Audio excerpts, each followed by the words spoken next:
num momento eu senti mágoa de Deus, porque eu orava para Ele e perguntava: Senhor, por que eu estou passando por isso? Eu não aguento mais. Mas eu não aguento mais, me ajuda, cadê o Senhor? E era um silêncio com a dor que eu sentia, que eu falava assim: Senhor, pelo amor de Deus, eu não aguento mais, olha para minha vida, eu vim para esse lugar para morrer, olha onde eu cheguei. Eu era uma pessoa muito estressada, eu era uma pessoa muito nervosa, sabe, vingativa inclusive, e isso eu adquiri de todo um contexto de uma vida, inclusive que eu sofri um abuso de quem deveria cuidar de mim, aonde eu fui abusada por uma babá. Ela me molestou. Sempre gostei muito de festa, balada, reunião, churrasco, amigos, então gostava muito de carnaval. Tanto que da cidade onde eu vim eram 7 dias de folia, né? Então a gente aproveitava e era de manhã, de tarde e de noite, né? Onde eu usei muita droga, ao ponto de chegar também a passar mal, ir para um hospital, precisar de socorro. Eu chegava pior do que antes de eu sair. Porque quando você sai, você se arruma, você escolhe a roupa, você tá toda. Aí você bebe, aí você fuma, aí você cheira, aí você bafora um lança, aí você vai fumar maconha, você se adapta ao ambiente. E aí quando você se vê sozinho, que é quando você chega em casa, que aí vem os pensamentos, os sentimentos, mais uma vez, olha o que eu fiz, eu não aguento mais. Eu até tentei ir em algumas igrejas, porque como a cidade é grande, você não conhece. Então você ouve falar por pessoas que comentam, vamos ali, vai ali, eu fui. Chegando na igreja, foi assim que eu fiquei. Sabe, achando que algo ia... Não, pelo contrário. Tudo, não é que tudo pode, mas não é bem assim. Não, Deus é contigo, calma, as coisas vão se ajeitar. Não, eu não tinha mais tempo para as coisas se ajeitar. Eu precisava que fosse algo que mudasse a minha vida ali, entendeu? Então é por isso que eu estava indo ali buscar, porque eu já tinha chegado de um jeito que eu não aguentava mais. Eu não queria mais. O louvor, ele te impacta, né? Porque o louvor, ele mexe com o seu sentimento. Eu não precisava que mexesse com o meu sentimento. Eu precisava de alguma coisa que mexesse comigo de verdade. E aí, com o menino que eu me relacionava na época, ele foi convidado para poder ir numa consagração de um obreiro. E me chamou para ir. E quando eu me deparei, eu estava dentro da Igreja Universal. E o mais engraçado é que veio aquelas vozes, mas eles são ladrão. Você está aqui, imagina, eles vão te roubar. Só que Deus, ele é tão maravilhoso e tão tremendo que nessa pregação ele falou tudo o que eu achava que ele não ouvia. Nessa pregação ele falou das vezes que eu dobrava o joelho, que eu falava, cadê o Senhor? Das vezes que eu achava que eu ia morrer. Das vezes que ninguém me amava. Das vezes que não tinha mais jeito. E ele disse, eu quero essa vida. E eu falo com você que tentou dar cabo dela e disse depois que nem para isso você servia. É essa vida que eu quero. Aquilo me impactou de uma forma tão grande que eu falei, não é possível. E eu falei para Deus, Senhor, se o Senhor arrancar de mim essa tristeza, esse vício que eu não consigo ficar um dia sem usar droga, que inclusive aqui agora eu tô com vontade de fumar e cheirar. Senhor, eu tô falando a verdade, eu tô com vontade. Eu tô com vontade. Se o Senhor não tirar isso de mim, eu vou sair daqui. Eu vou fazer, porque eu tô com vontade. Eu tô com muita vontade. E eu falando com Deus como se tivesse alguém, sabe? Na minha frente. Se o Senhor tirar isso de mim, porque eu já tentei de tudo, eu não consigo.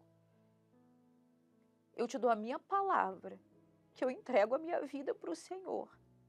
E eu nunca mais eu vou fazer nada que não seja segundo que o Senhor me direcionar.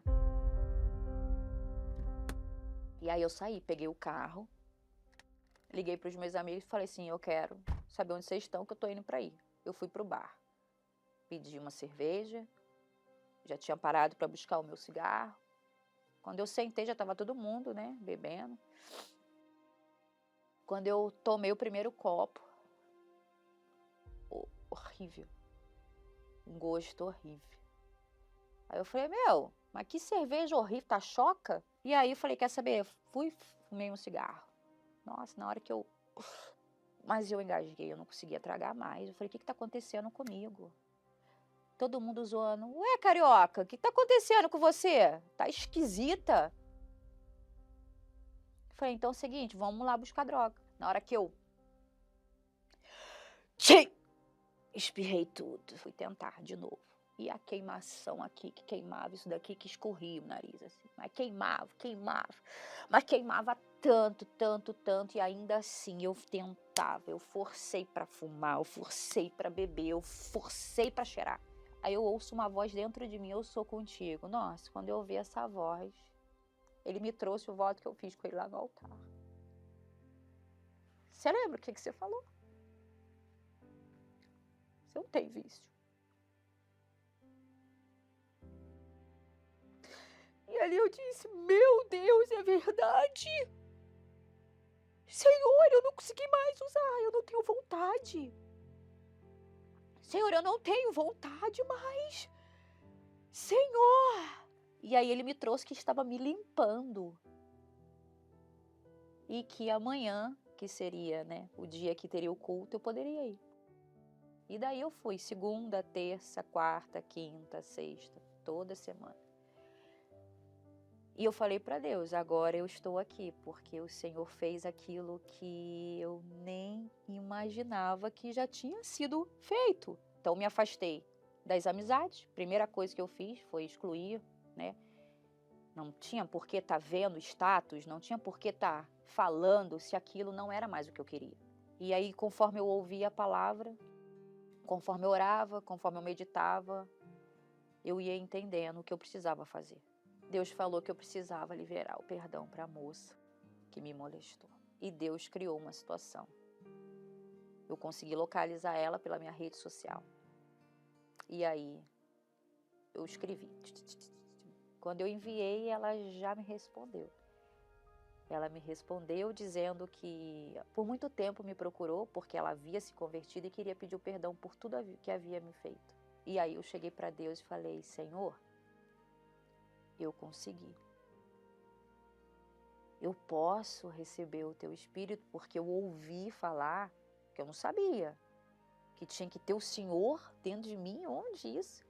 E aí eu fiz a maior de todas as buscas da minha vida. Eu implorei a Deus a presença dele, porque não adiantava ele estar andando comigo, me direcionando, pede perdão, libera o perdão, faça isso, exclui a amizade, faça isso, não faça aquilo. Eu precisava estar dentro de mim, porque eu ia permanecer até o fim. E naquela busca, eu ouvi novamente aquela voz, eu sou contigo, minha filha. E aí eu saí. Parecia que eu tinha, sabe, uma força, sabe, que dava para encarar tudo e, sabe, tudo e todos. E aí eu vi que eu não estava mais sozinha, que eu não era mais aquela menina sofrida, que eu não era mais aquela menina depressiva, que angustiada, cheia de traumas. Não, eu recebi o maior de todos os presentes da minha vida, Eu hoje tenho o Senhor caminhando comigo, me direcionando.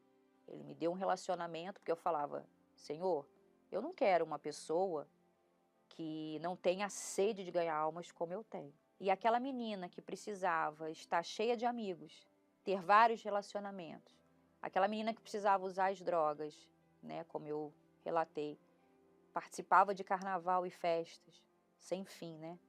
Hoje essa menina não precisa mais disso.